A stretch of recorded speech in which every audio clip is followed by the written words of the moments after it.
What's up, tribe? How you guys doing? Go ahead and hit that subscribe button, and I hope you like this video. We still catching up on Marriage Bootcamp. This is episode 5. So this episode, um, get my earbuds out. So this episode, we are getting into some stuff was revealed to us. A whole lot was revealed. It wasn't as salacious as they tried to make it out to be, because my thing was they were trying to act like, oh, for the first time in marriage boot camp history we have a fake couple, and I'm like, the hell you don't, because that whole Lil Fizz situation that shit was fake from the front door. And if you didn't see that, then I don't know what to tell you, but that was fake from the front door to the back. But anyway, let's get back to this episode. So Miss Chalet and Chef are still arguing about a kiss, first thing in the morning, tongue kiss, no kiss, peck on the cheek. Stu is saying that, why is this all about what Miss Chalet wants? At a certain point, it's gotta be about what I want. Blah blah blah blah. CeeLo and Shani, they had a great conversation. I think being in the boot camp house is what I think it made him realize some things, because he was sitting there, he was like, you know what I noticed? You don't really do small talk. And what we find out is, it's not that she doesn't do small talk, it's that she has learned that he doesn't do small talk.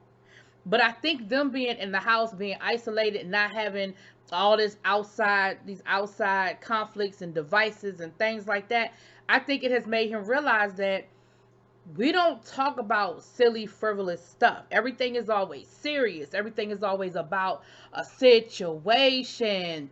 And she told him, she said, well, you're not the easiest person to talk to in the morning. So I've learned, leave you alone in the morning. And then, sometimes I'm thinking about, I want to get my hair done. I want to get my nails done. She was like, do you care about that? And he was honest. He said, no. He said, but I'll listen. And so I think somewhere along the way, they stopped doing small talk with each other, which is the beginning of the breakdown of that communication. Because sometimes your mate is talking about shit you just don't care about. But that's part of being in a relationship, that you listen, you pretend like you care, you have an opinion, And sometimes a comment is just a comment. Like, you don't need an opinion. Sometimes it's, oh man, I think I need to get my hair done tomorrow. You don't need to comment on that. That's like, yeah, well, let me know if you're going to do something. Maybe we can go to dinner afterwards, So that was a good moment. I think they had a good moment of sort of revelation. Now, what they're going to do about it, that's another conversation. But they did sort of have some sort of revelation there. Then we had, I noticed also that most of them, not all of them, were dressed up. And I said, oh, they must have been given some sort of dress code for whatever this drill is that they're getting ready to go into. And I found it interesting that, it's funny because the couple, I think the couples, the way they chose to dress up showed their personality, but it also sort of was reflective of where people were in their relationship, if that makes sense. You had CeeLo and his girlfriend, they always dress alike. So they were in matching Burberry outfits. Miss Chalet and Stu were dressed up, and they were sort of color coordinated, but you could tell they didn't really consult with each other, it seemed like, to coordinate. Jocelyn and Ballistic were coordinated to a certain extent. You could definitely tell. I mean, Jocelyn had on this Versace type dress. I don't know if it was real Versace or not, but it was a Versace type dress. I wouldn't be surprised if it was. And she looked really nice. Then you had Styles, who looked like he was about to just walk down to the club. Like he was on his way to the studio. Like he wasn't dressed up at all. But you could tell that that's their style, Then you had the millennials who, I mean, Bianca had on a tank top and some biker shorts. And I was like, you look like you going to the pool. So anyway, so they get in there. And of course, y'all know this drill. We've seen it before. They have the fake reporters, and they're pulling stuff from their social media and confronting them with different quotes and things like that. And let me tell you something. I can appreciate how most of them handled this. They came at CeeLo, and his first response basically was, I'm not talking to you. I'm not comfortable with this, so leave me alone. But then they threw a question at Sherry, and she was like, talking about her being being in his shadow, riding in the back seat, and she totally flipped it and was like, "No, I'm not in the back seat. I'm in the passenger seat. We riding this thing together." I said, "I know that's right." Then they tried to come at Styles about some potentially homophobic statements that he made in the past, and he flipped it. He said, "Look, in that moment, that's who I was." He said, "But I had a bisexual daughter. And the person that I am today is not the person who wrote that. And I would never, I stand and I said it in the moment, and that's who I was in that moment, but that's not who I am today." I said, "You better let them know, don't bring up your past because you don't live there no more, Styles. You better break it down for them." But the two people that I think flustered the most, honey, Chef, they threw a bunch of pictures up there with him taking pictures with a lot of different women. And he tried to throw it off and say, "Well, this is what I do. I'm a private chef. My clients want to take pictures with me." He was like, "If you notice, and some of those pictures, and he tried to say most of those pictures, but it wasn't most. I have on my apron, so I was working." But they really tried to, and I thought it was unnecessary because, again, I feel like once again we're playing into Michelette's we're playing into her fear, her insecurity. So I didn't necessarily understand the purpose in that, but whatever. But he sort of flustered in it. Like, I don't know. His answer was all over the place for me.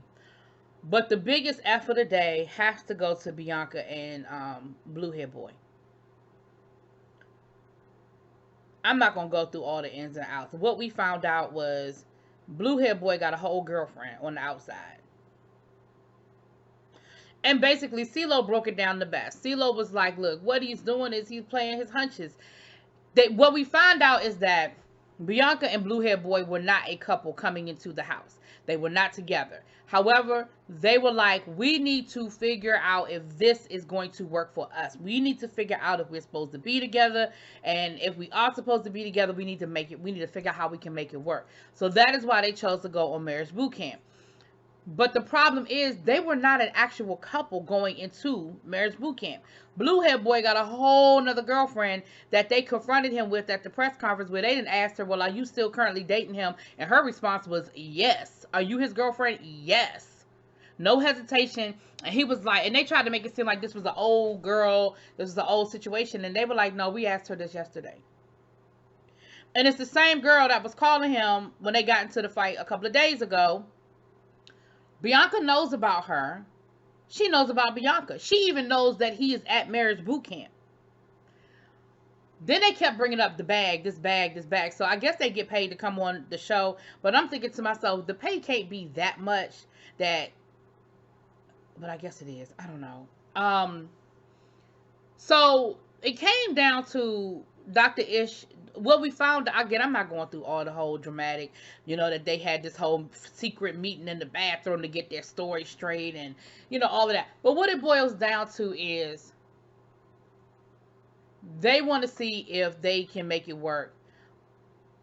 But Blue Hair Boy kept the girlfriend on the side just in case it didn't work out. So at the end of the day, he's playing his hunches. That's really what it boils down to. He's playing his hunches. And I feel like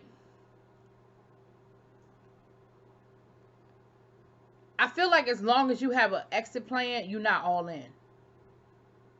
As long as you have this girl on the outside that's claiming you and you claiming her, you're not all in this situation. You have not put your foot down and said, "This is me."